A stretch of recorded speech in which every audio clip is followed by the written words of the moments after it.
What is up, guys? Welcome back to a brand new video. Today we're going to be dismantling the Snap-on MT2400. Just as a disclaimer before this video starts, I want to let you know that I have absolutely no idea how any of the internals in this thing work, but I promise you, you're all going to learn something from this video. My thoughts keep telling me to get me home, and my balls keep telling me to let me out.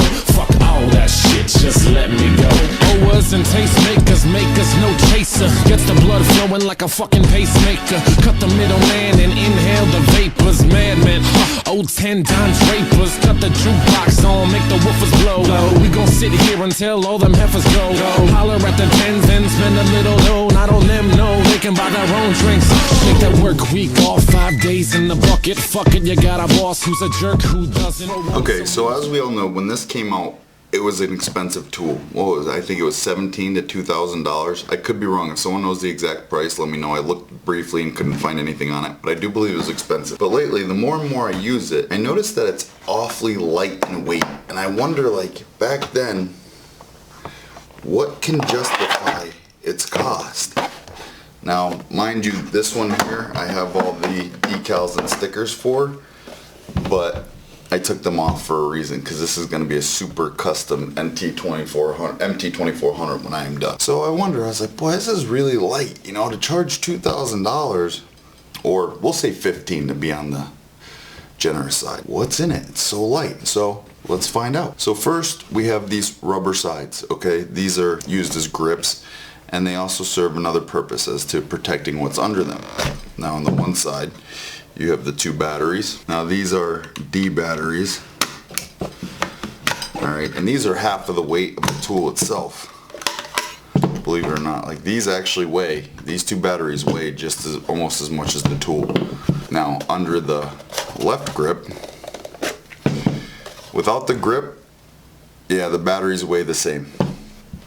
Under this side, you have your memory card of some sort. I'm not exactly sure what it did back then. This is version 2.0, and this is from 1997. Now, I do believe you can get a version 5.0 card. I'm not too sure, though. So we have the card so far, 2 grips, and 2 D batteries. We'll keep those all in the frame here.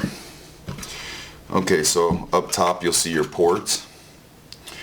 I imagine this is for some sort of support or something, because back then it was telephone jacks for internet.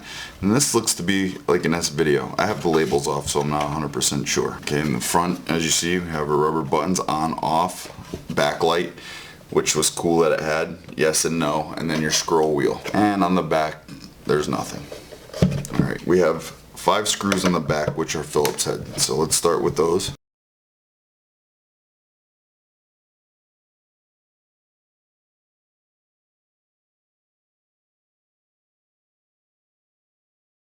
Take them out in the order in which they're in, because you have 3 long ones and 1 short one. So I guess, or 4 long ones, which will be these, and then 1 short one.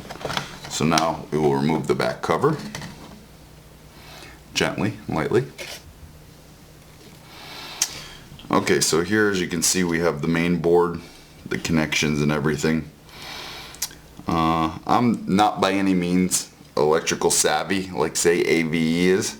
So I'm going to go ahead and take a guess at what some of this stuff is. But first, I probably shouldn't even be taking it apart with this here type of screwdriver. But first, let's see what else we have to get this sumbitch apart. Does this come off?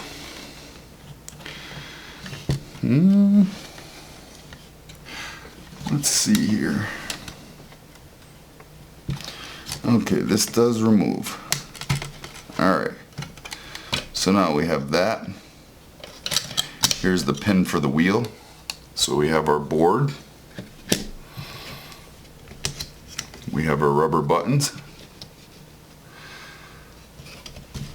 I'm guessing this just pops out maybe. Yep. We have our turntable. Chicka, chicka, chicka. And this looks to be our screen.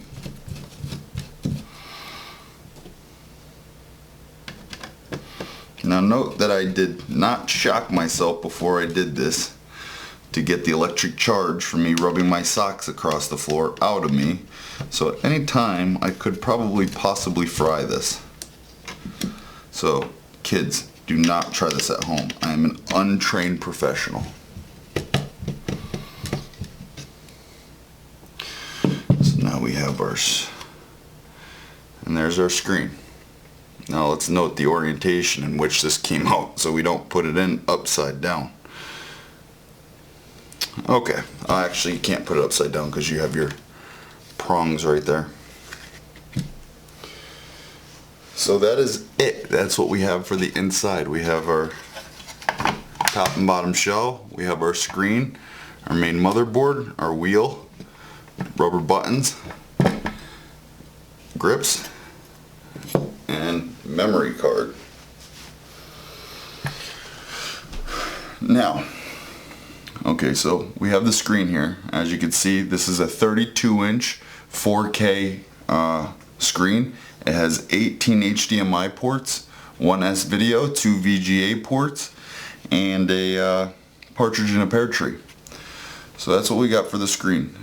It's also an OLED Apple backlit display, so be cautious that you do not shake it in circles. Squares are okay, but do not shake it in circles because you will magnetize the screen with the touch of your magnetic fingertips. So be careful with that. Next, we have the memory card. This here will work for your Nintendo Entertainment Center. This here will also work for your Atari 6400 and previous versions. Nothing newer. This will not work in your Dreamcast. If you put this in your Dreamcast, you'll fry everything your TV is connected to, so don't do that. Now, here you have your wheel. This is a direct replacement for the 2017 Honda Civic. So if you happen to have one of these in your trunk and you do get a flat, this here will suffice as far as acting as a spare tire. So always keep a Vantage in your truck if you have a 2017 Honda Civic, because you never know when you'll get a flat. These here rubber buttons, these here are from a 1995 Windows keyboard. Okay, you guys know the split keyboard, the ergonomic keyboard or whatever they're called. This is from that. I think Snap-on decided to go ahead and use this 4-piece button because it might have saved them a little bit of money. So that's where this is from. So if you ever need an extra buttons or you wear them off, go look for a 1995 Windows keyboard, or vice versa. If you're one of the ones on the keyboard and you have no use for your Vantage, use these. These grips here, these here are good for Harley Davidson motorcycles, preferably the ones with loud exhausts, and you can use these as you put them together and have one side handlebar like vroom vroom, or you can use them for foot peg protectors. Either or, they're just good to have around. You can use them for other things. Now here, oh boy, where to start? This here looks like a giant flux capacitor to be found on only to be found on Snap-on Vantages from 1997 and the Back to the Future DeLorean. So keep that in mind if you ever need a flux capacitor to travel back in time or forward in time into the future, then you need one of these. Now looks like we have 2 fuses here. We have a fuse connected to a fuse. Why or how that is beyond me.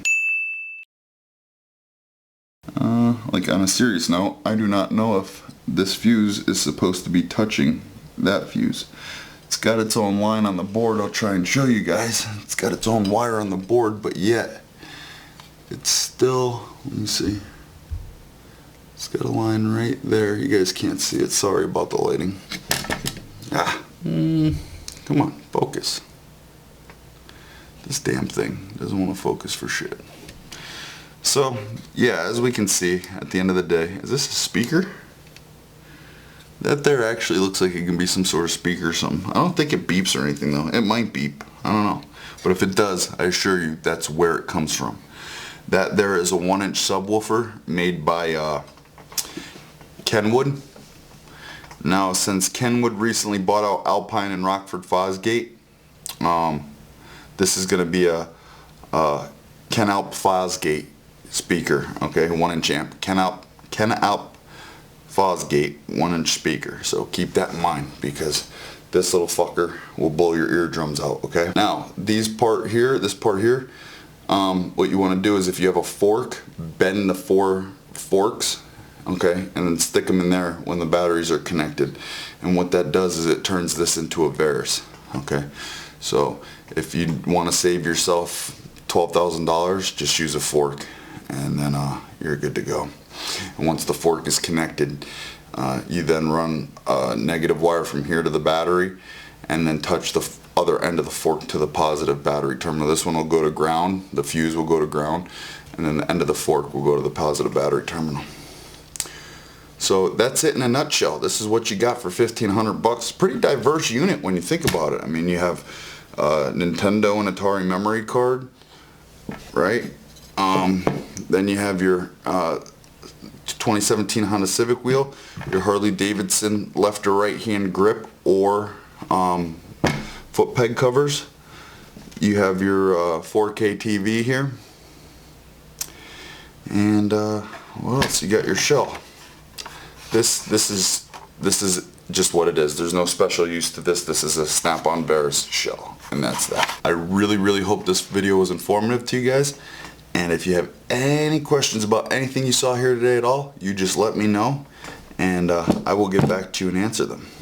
Oh, these batteries also double for your mom's play toy, but we'll get into that another time. I'll show you videos of that. Not your mom, but, or maybe, you never know. I could have. I might be your dad. Yeah, that's all we got. Hope this video was informative. Any questions, leave them in the comment section below.